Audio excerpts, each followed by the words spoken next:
Welcome to யாவரும் கேளீர். நான் உங்க பத்ரி பேசுறேன். தக் லைஃப் படத்துடைய ப்ரொமோஷன்ஸ் ரொம்ப அழகா பிளான் பண்ணி கொண்டு போயிட்டு இருக்காங்க. ஸோ ஆடியோ லான்ச் மே 16, மே 23 ஆஸ்திரேலியாவில் ஒரு மிகப்பெரிய நிகழ்வு. அது தொடர்பாக ஏராளமான ஏற்பாடுகள். அதில் ஆஸ்திரேலியாவோட ஃபெடரல் எம்பி, அந்த நாட்டுடைய எம்பி ஆண்ட்ரூ சால்டன், அவர் இந்த நிகழ்ச்சி தொடர்பாக பேசுறாரு. அவர் என்ன சொல்றாரு அப்படின்னா, மணிரத்னம், ஏஆர் ரஹ்மான், கமல்ஹாசன் இந்த மாதிரியான கிரேட் ஆர்டிஸ்ட்லாம் வரப்போகிறாங்க அப்படிங்கிறத சொல்லி, அவங்கெல்லாம் சிட்னிக்கு வர்றது எங்களுக்கு ரொம்ப பெருமை, அவங்கள வரவேற்க நாங்கள் காத்திருக்கோம் தக் லைஃப் ஃபெஸ்டிவலில் அப்படின்னு சொல்லி அவர் அந்த doctor Andrew Salton, federal MP of Australia, அந்த Thug life festival at Sydney அப்படிங்கிறது தான் இப்போ ஒரு பரபரப்பாக இருக்குது. இதுக்கு டிக்கெட் போட்டு தான் ரசிகர்கள் உள்ள வர்றாங்க அப்படிங்கிறத சொல்லியிருந்தேன். $400 ஆஸ்திரேலியன் தான் ஹையஸ்ட். அதுக்கப்புறம் மற்ற டிக்கெட்டுகளும் இருக்கு.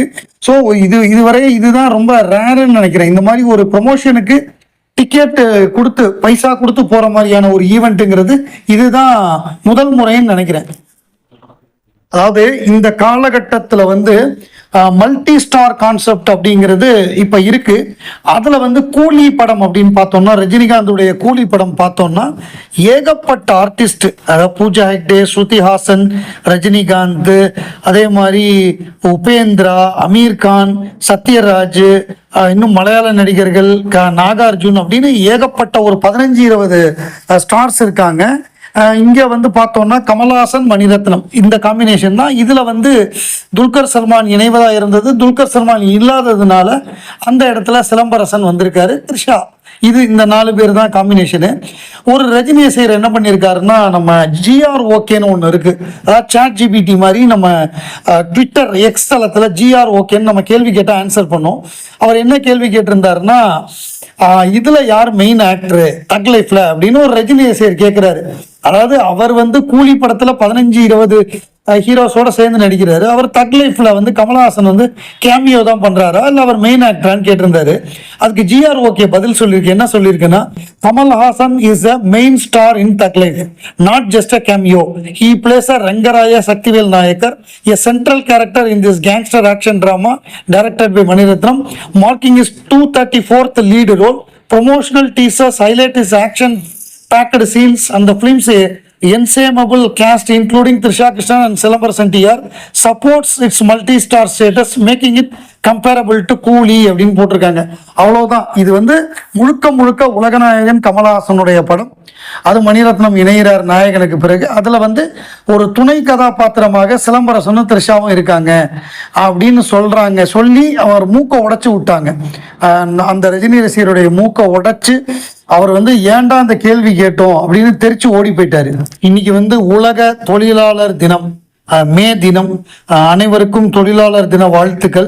இது குறித்து மக்கள் நீதி மய்யம் தலைவர் நம்மவர் கமல்ஹாசன் அவர்கள் ஒரு வாழ்த்து சொல்லியிருக்காரு. அதாவது, வாழ்க்கைக்கு அழகு சேர்ப்பது சொல்லல்ல செயல் என்பதை உணர்ந்து உழைத்து உயர்வதில் நம்பிக்கை கொண்ட ஒவ்வொருவருக்கும் என் மனமார்ந்த மே தின வாழ்த்துக்கள். திரு கமல்ஹாசன், தலைவர், மக்கள் நீதி மையம் அப்படின்னு சொல்லியிருக்காரு. இதுல மிக முக்கியமானது என்னன்னா, அவர் சொல்லியிருக்கிறது தான். அதாவது அவருடைய ஒரு கோட் ஒன்று உண்டு, சாத்தியம் என்பது சொல்லல்ல செயல் அப்படின்னு. அதை தான் அவர் சொல்லியிருக்காரு. சாத்தியம் என்பது சொல்லல்ல செயல் என்பதை உணர்ந்து அப்படின்னு அவருடைய ஃபேமஸ் கோட்டை கொண்டு சொல்லியிருக்காரு. அதே மாதிரி நோ பெயின் நோ கெயின் அப்படின்னு அவர் சொல்லியிருக்காரு. ஒரு வழி இல்லாமல் ஒரு விஷயத்தை நம்ம ஜெயிக்க முடியாது அப்படிங்கிற ஒரு ஸ்ட்ராங்கா இது ஆர்னால்ட் ஷ்வார்ஸ்நெகர் சொன்னது. அதை அவர் பல இடங்கள்ல கோட் பண்ணியிருக்காரு. அவருடைய லைஃப் ஜேர்னியே கடினமான உழைப்பு, ஹார்ட் ஒர்க்னால வந்ததுதான்.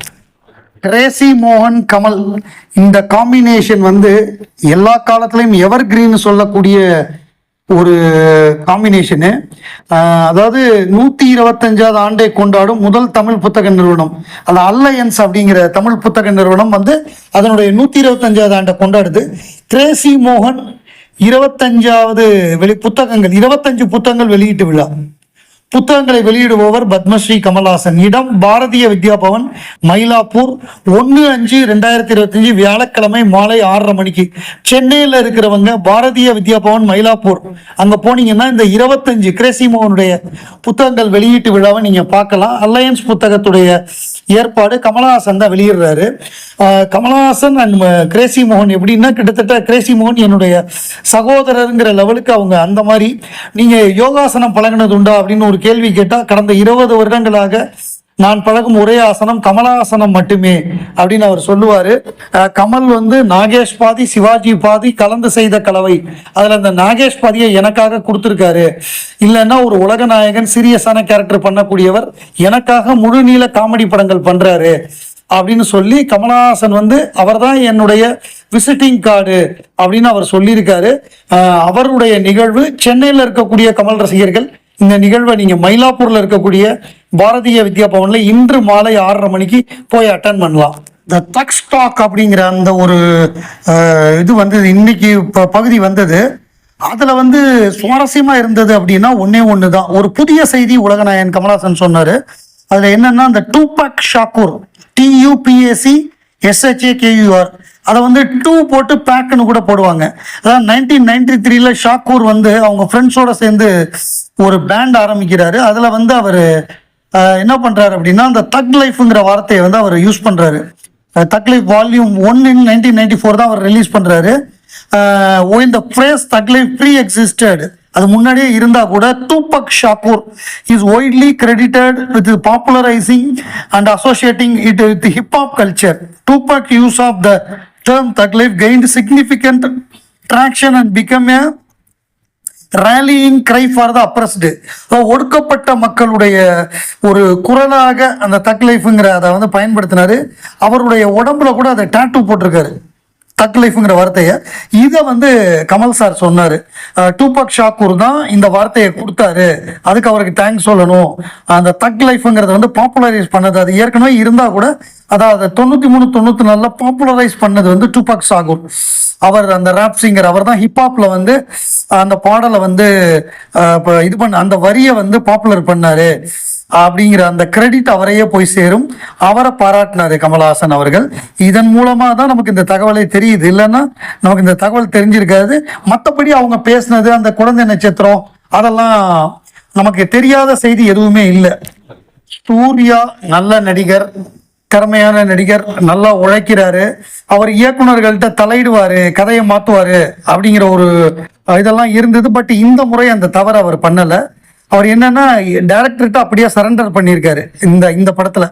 அதாவது ரெட்ரோல நான் படம் பார்க்கல, வந்த விமர்சனத்தை வச்சு சொல்றேன். ஐ see point in blaming Surya anymore. He has completely surrendered himself to be a director's actor. Retro has an original performance with no shades of previous works. It's sad to see films repeatedly failing to do justice to his commitment.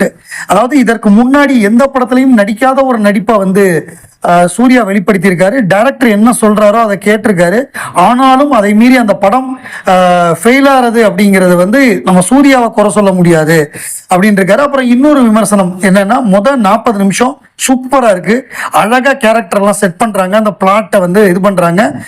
15 minute ஒரு single shot, lengthy shot சூப்பரா இருக்கு. Santhosh Narayanan music நல்லா இருக்கு. Last 30 minutes ரொம்ப பிளாஸ்டா இருக்கு. Fight sequence வந்து ரொம்ப நல்லா என்ஜாயபிளா இருக்கு. ஆனால் படம் வந்து film struggles after Jayaram entry and love portions also not that good. Weak villain and no stronger conflicts made this film so underwhelming. Overall below average படம். ரேட்டிங் 2.5க்கு 5. கார்த்திக் சுப்பராஜ் படம்னு அவர் போடுவார். அதனால இவங்க ஓவரால் பிலோ ஆவரேஜ் படம்னு சொல்கிறாங்க. நான் பார்த்தவரை யாரும் படம் பிரமாதமாக இருக்குன்னு சொல்லலை. எல்லாம் சூர்யா ரசிகர்களே மிக்சடாக தான் சொல்கிறாங்க. இந்த முறையும் இது தவறி இருக்கு. அடுத்த படத்தில் அவர் கரெக்டாக பண்ணுவார். அடுத்த முறை அது வந்து பெரிய ஹிட்டு. அதாவது நமக்கு என்னென்னா, மிக்சடு ரிவ்யூ வரக்கூடாது, படம் பிளாக் பஸ்டர் சூப்பர்னு வரணும். அந்த மாதிரி ஒரு படத்துக்காக இன்னும் வெயிட்டிங், சூர்யாவுடைய படத்துக்காக.